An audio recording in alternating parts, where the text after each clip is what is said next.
স্বপ্নের শুরু হয়েছে। অনেক ক্ষেত্রে স্বপ্ন যদি আসলে শেষ পর্যন্ত সমাপ্তির জায়গাটায় শুরুর মতো করে দেখাতে না পারেন, তাহলে কিন্তু সেই স্বপ্ন ভ্যালুলেস হয়ে যায়। বাংলাদেশের প্রথম দিনে অস্ট্রেলিয়ার বিপক্ষে যেই দাপট আমরা দেখেছি, যেভাবে বাংলাদেশ ডমিনেট করেছে, যেভাবে বাংলাদেশের বোলিং ডিপার্টমেন্ট অস্ট্রেলিয়ার মাটিতে অস্ট্রেলিয়ার 10 জন ব্যাটারকে 3 জন পেসার বাংলাদেশের অল আউট করে দিয়েছে। স্টিভেন স্মিথের 71কে যদি টোটাল 198 থেকে মাইনাস করা হয়, তাহলে অজিরা বাকি 10 ব্যাটার মিলে করেছে মাত্র 127 রান। ভাবা যায় কি পরিমাণ আগুনে বিধ্বংসী টাইফুন টর্নেডো যেভাবেই বলেন না কেন, তাণ্ডব বলেন না কেন, বাংলাদেশের বোলিং ডিপার্টমেন্ট যে ঝড়টা বইয়ে দিয়েছে অজি ব্যাটিং লাইন আপের উপর দিয়ে অবিশ্বাস্য।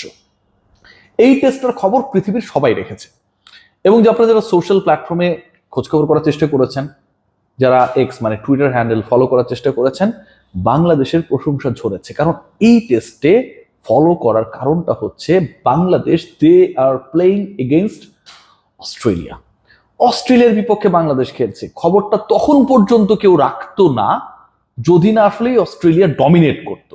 ধরেন অস্ট্রেলিয়া আজকে 350 করে ফেললো, 7-8টা উইকেট হারিয়েছে, এই টেস্টের কোনো ভ্যালু ছিল না। But you are playing against Australia in Australia, and your pace department, they are flourishing.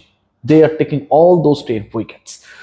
এই টেস্টকে কেন্দ্র করে বাংলাদেশের উপর যে প্রেশারটা ক্রিয়েট হয়েছে, স্পেশালি ব্যাটিং ডিপার্টমেন্টের উপরে যে প্রেশারটা ক্রিয়েট হয়েছে, সেই প্রেশারের রেসপন্সে the way Bangladesh batting department দিন শেষ করেছে, এক কথায় আমার কাছে মনে হয় ইটস রিয়েলি ক্লিনিক্যাল।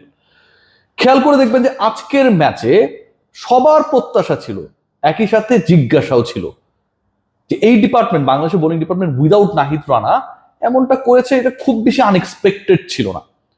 রানা থাকলে আমরা দেখতাম যে আসলে ওখানকার উইকেটে কন্ডিশনে, অস্ট্রেলিয়া কন্ডিশনে কি ধরনের গতির ঝড় তিনি তুলতে পারেন, কতটা অসহায়ত্ব আসলে অজি ব্যাটাররা শো করবে, সেটা রানা থাকলে হয়তো আমরা দেখতে পেতাম। বাট রানা নেই, তারপরেও কিন্তু সেই ভরসার জায়গাটা ছিল, কজ হাসান দেয়ার, তাসকিন দেয়ার, ইবাদত দেয়ার।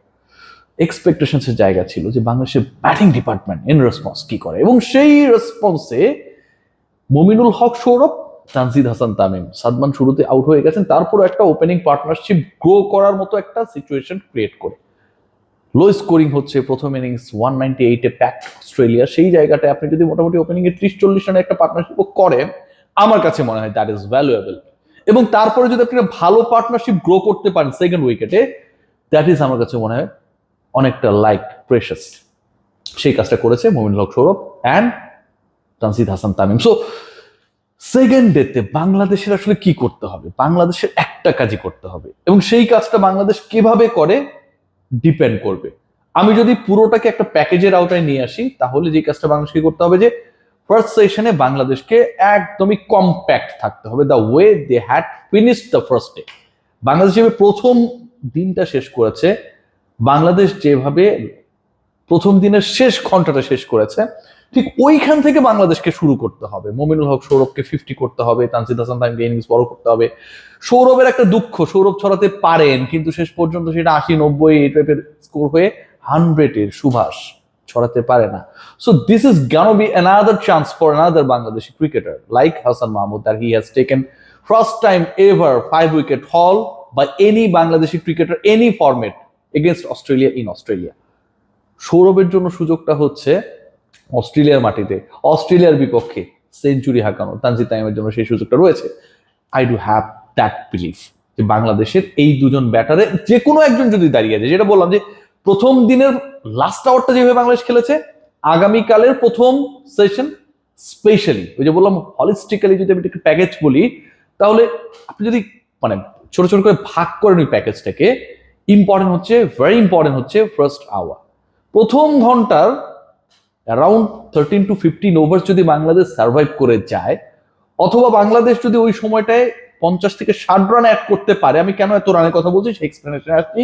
Losing maximum 1 wicket, trust me Bangladesh at least 150 রানের লিড নেবে প্রথম ঘন্টার ফার্স্ট আওয়ারে বাংলাদেশ যদি সার্ভাইভ করে যায়। কেন বলছি, কেন ওই 15 to 13 ওভার্স এর মধ্যে বাংলাদেশের পক্ষে 55 থেকে 60 রান করা সম্ভব?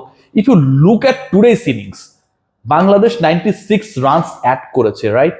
এবং এই যে বাংলাদেশ 96 রান অ্যাড করেছে। বাংলাদেশের রান রেট ছিল 4, 96 for 1 in 24 ওভার্স। 24 ওভারের মধ্যে বাংলাদেশ 96 রান করেছে। কি হওয়ার কথা ছিল, যেখানে স্টার্ক, হ্যাজেলউড, কামিন্সরা তারা বাংলাদেশকে প্যাক্ট করার চেষ্টায় অনেক বেশি আগ্রাসী। অস্ট্রেলিয়া যখন প্রেসারে পড়ে তখন সেই প্রেসার সিচুয়েশন থেকে তারা যে ডেলিভারটা করে সেটা অবিশ্বাস্য হয়। আফগানিস্তানের বিপক্ষে ওয়ার্ল্ড কাপে 90 রানে 6 উইকেট হারানোর পরে আমরা দেখেছিলাম কি করতে পারে তারা, ডাবল সেঞ্চুরি আমরা দেখেছিলাম। সো এই টাইপের দলের বিপক্ষে, অস্ট্রেলিয়ার বিপক্ষে যখন আপনি খেলছেন, তাদের অহমটা ওই নেক্সট লেভেলে। ব্রিটিশদের, অজিসদের, তাদের এগেনস্টে যখন আপনি চোখে চোখ রেখে 4 রান রেটে 24 ওভার স্টে করলেন, losing only 1 wicket and score 96, almost 100, Bangladesh ওই ভাইবসটা দিয়ে দিয়েছে তাদের রেস্ট অফ দ্য ব্যাটার্সদেরকে। এন্ড যারা ক্রিজে ছিলেন তারা সেই কনফিডেন্সটাও পেয়েছে অ্যাট দ্য সেম টাইম যে we can do, we have that capability. আগামীকাল জাস্ট এই কাজটাই করতে হবে। Let's discuss about one particular picture. Adam Gilchrist, he is taking interview from Hasan Mahmud, and the way he is delivering, the way he is speaking, কি চমৎকার English! যেই ক্রিকেটারকে আপনি হিসাবের বাইরে রাখেন, সেই ক্রিকেটার তার 3 উইকেট হল ইন্টারন্যাশনাল ক্রিকেটে, টেস্ট ক্রিকেটে, মানে 5 উইকেট হল 3 বার, সেটা তিনি করেছেনই প্রত্যেকটা বার প্রতিপক্ষের মাঠে, ইন্ডিয়া, পাকিস্তান, অস্ট্রেলিয়া। তিনি যেভাবে গিলক্রিস্টকে সাক্ষাৎকার দিচ্ছিলেন এবং দেশ ছাড়ার আগে যখন বলে গিয়েছিলেন যে আমি অন্তত অস্ট্রেলিয়ায় গিয়ে 2 বার 5 উইকেট পেতে চাই, এটা অনেক বড় and loud and clear statement যে আপনি দেশ ছাড়ছেন, অস্ট্রেলিয়ায় খেলতে যাচ্ছেন, how much pressure, intense pressure on your shoulder, and you are announcing that I want to take 5 wickets at least 2 times. এবং সেই কাজটা এই ক্রিকেটার তার প্রথম ইনিংসেই করে ফেললেন, 6 উইকেট নিয়ে 55, দ্য ক্যারিয়ার বেস্ট। সো এই যে হাসান মাহমুদ, অ্যাডাম গিলক্রিস্ট সাক্ষাৎকার নিচ্ছেন, বিভিন্ন জায়গায় বাংলাদেশকে নিয়ে ডিসকাশন হচ্ছে, এই ডিসকাশনটাকে বাংলাদেশ টিমকে ফিল করতে হবে that this is the reality and we have earned all this positive notes from the legendary cricketers. বাংলাদেশকে এই ফিলটা করতে হবে, যারা পাকিস্তানকে হোয়াইট ওয়াশ করতে পারে টুয়াইস, যারা নিউজিল্যান্ডের বিপক্ষে কিংবা অন্যান্য দলের বিপক্ষে, এবং অস্ট্রেলিয়া, নিউজিল্যান্ডের কন্ডিশনে যারা তাদের অলমোস্ট লাস্ট টুরটাতেই তো, মানে যদিও কিছুদিন হয়ে গেছে, মাউন্ট মঙ্গানু এসে ইতিহাস রচনা করতে পারে, this team is much more balanced than that team. So সেটা যদি হয়, বাংলাদেশ দল আগামীকাল যদি জাস্ট আজকে যে স্কোরটা করেছে এটার সাথে 250 রান অ্যাড করতে পারে, আমি আবারও বলছি ফার্স্ট আউটটা ভেরি মাচ ইম্পর্টেন্ট, যা তা হওয়ার চান্স রয়েছে, সেটা পক্ষে বিপক্ষে দুদিকেই, তাহলে এই টেস্টে Bangladesh they will be in the driving seat. যতই দিন গড়ানোর সাথে সাথে ডারউইনের কন্ডিশন ব্যাটিং সহায়ক হোক না কেন, যতই হোক না কেন, এন্ড অফ দ্য ডে আপনি যখন 100-150 রানে পিছিয়ে থেকে সেকেন্ড ইনিংসে ব্যাট করতে নামবেন, সেটা কিন্তু আমার কাছে মনে হয় এত সহজ হবে না। And definitely the best from Taskin and Ebadot Hossain yet to come. Hasan তারটা ডেলিভার করেছেন, বাট তাসকিন ইবাদত কি করেন সেটাও দেখার। Let's see what happen. আগামীকাল বাংলাদেশকে প্রথম 2 ঘন্টা, প্রথম 1 ঘন্টা, প্রথম 15 ওভার স্মার্টলি খেলতে হবে।